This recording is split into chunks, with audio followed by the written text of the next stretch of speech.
You've probably seen some sarcastic posts about hoteps before, and maybe you once wondered what causes them to believe in such delusions. And I'm here to answer your questions. But before we start, let's explain what the term hodaps means. Hodep is an Egyptian word that translates as to be at peace. The term is now used to refer to a group of members of an Afrocentrist African American subculture that focuses on ancient Egypt, also known as kemet, as a source of black pride. The group has been described as promoting pseudo-history and misinformation about black history. One of their more recognizable beliefs is the idea that ancient Egypt was a racially homogeneous civilization that was uniformly made up of a single ethnic group of black people. The trauma and loss of African heritage through the transatlantic slave trade created a gulf that was filled by a kind of therapeutic mythology. The African-American historian Clarence Earl Walker described Afrocentrism as a therapeutic mythology designed to restore the self-esteem of Black Americans by creating a past that never was. African Americans struggled a lot just to be treated as human beings, and they faced all kinds of racism and racial discrimination. On the other hand, white European Americans who participated in the slave industry tried to justify their economic exploitation of black people by creating a scientific theory of white superiority and black inferiority. Throughout American history, white Americans have generally enjoyed legally or socially sanctioned privileges and rights, which have been denied to members of various ethnic or minority groups at various times.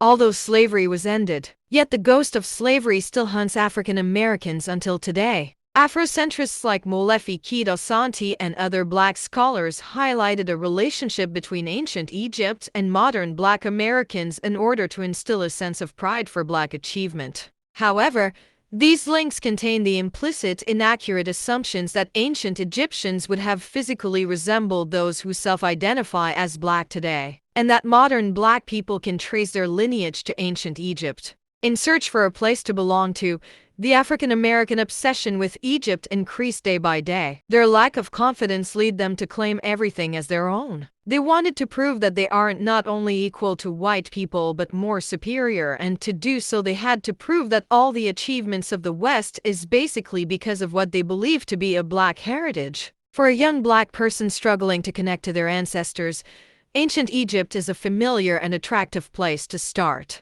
Egypt is the most well-known and powerful cultural influence from Africa today, making it easy for many African Americans to adopt Egyptian culture and to use its legacy of royalty, artistic sophistication, and technological advancement to create a message of black superiority. But the thing is, they claim that everything was black, not just Egypt. This actually reflects the contradictions that exist in the ideas of Afrocentrics, as they attribute everything to themselves at the same time. One minute you see them claiming that the ancient Egyptians were black and that the present Egyptians are nothing but a mixture of Arabs, Greeks, and Romans, but at the same time they claim that the Arabs, Greeks, and Romans were black too. And they also claim that Native Americans, Chinese people, and even Vikings were originally black. The truth is, all these allegations are nothing but miserable attempts to create a fake history to compensate them for the tragedies they have been through. It is possible that the issue began with their desire to confront racism, but that's not the case now, as they have become the racists themselves. You're saying that I can't have a hairstyle because of your culture? Why? Because it's my culture. You know what belongs to me. Do you know it was in Egyptian culture? Are you Egyptian? Nah, bro. Yo, girl, stop touching me right now. Yo, girl, stop touching me right now. Come back. Get off Hey. of me. Come back. Come back. Come back.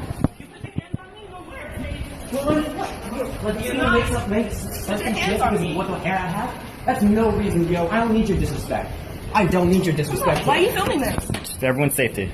They appropriate the history of other people, and surprisingly many Africans and Black Americans find what Hodaps are doing is pretty insulting to Black people and their history. Black people are not the original Egyptians, they are not the original Chinese, they are not the original indigenous peoples of what we know as the present-day USA.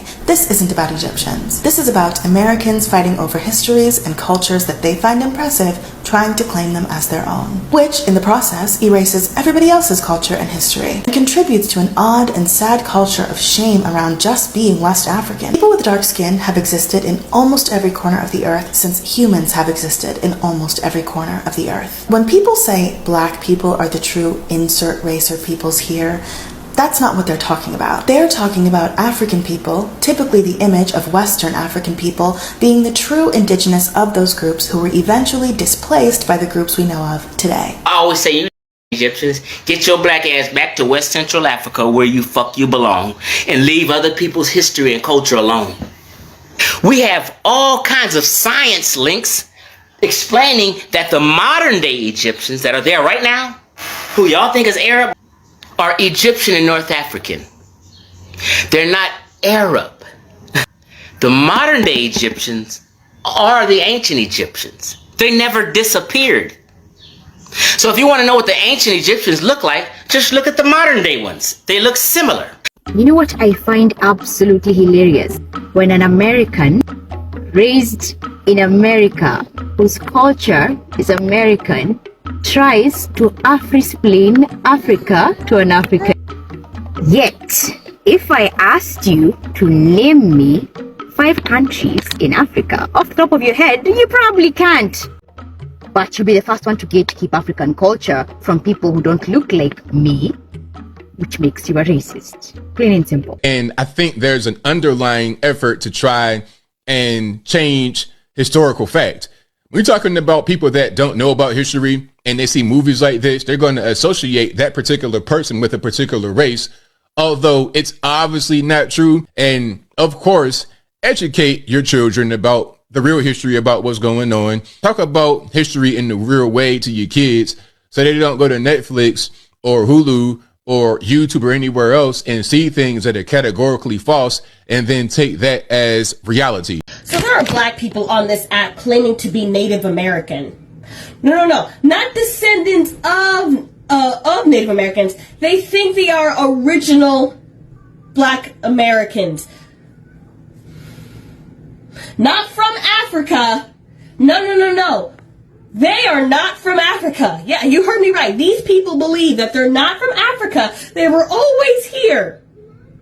And they call themselves Black Indians. According to genetics, on average, African Americans are mostly of West and Central African and Western European ancestry. Even though African Americans were brought from West Africa, yet they never mention West African civilizations. They keep talking about Egypt, Greece, and other civilizations while totally ignoring their actual ancestors in West Africa, which proves their inferiority complex and identity crisis even more, and it sends a message that West African history isn't good enough for them. When viewed through an anthropological lens, I understand how the Hodap subculture fosters positive identity constructions. The Hodaps movement is a testament to the uniquely painful and complicated history of African Americans. It is anchored in a long tradition of looking to Africa for points of needed pride. But what is hard to understand is that the West has begun to promote and support these myths, which may make some people to wonder about the interest that the West gains from persuading Black Americans and Black Africans with these lies. Some people believe that the reason behind this is their white guilt and their desire to atone for their sins, while there is another perspective that is more complex yet interesting, but not devoid of validity. According to this opinion, the actions of the West and their support for Afrocentrism is led by their desire to get rid of African refugees in Europe and America by creating an alternative homeland for them in North Africa. This idea may seem crazy at first, but when we look at previous historical events, we will find that the issue of the West creating an alternative homeland for oppressed minorities to get rid of them is not something new. The matter becomes clearer when we read the statements of officials in Europe with regard to refugees. For example, the Belgian Minister of Immigration said in one of the interviews that Europe suffers from the migration of sub-Saharan Africans in huge numbers, and that he is against making Europe the home of these refugees, and therefore they must be settled in North African countries. Such European statements are what lead North African countries to take the necessary measures and procedures to protect the homogeneity of their people from these conspiracies that may create separatist minorities in the long run.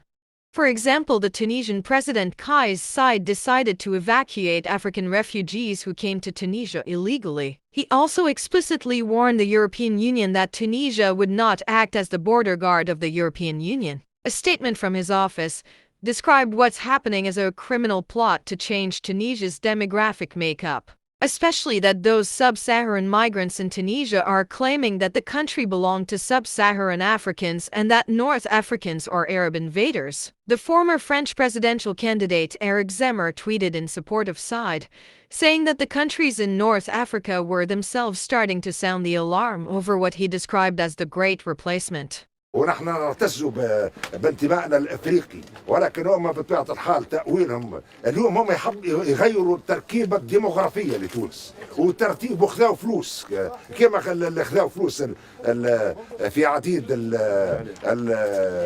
القطاعات الاخرى لضرب الدوله التونسيه ولضرب الشعب التونسي.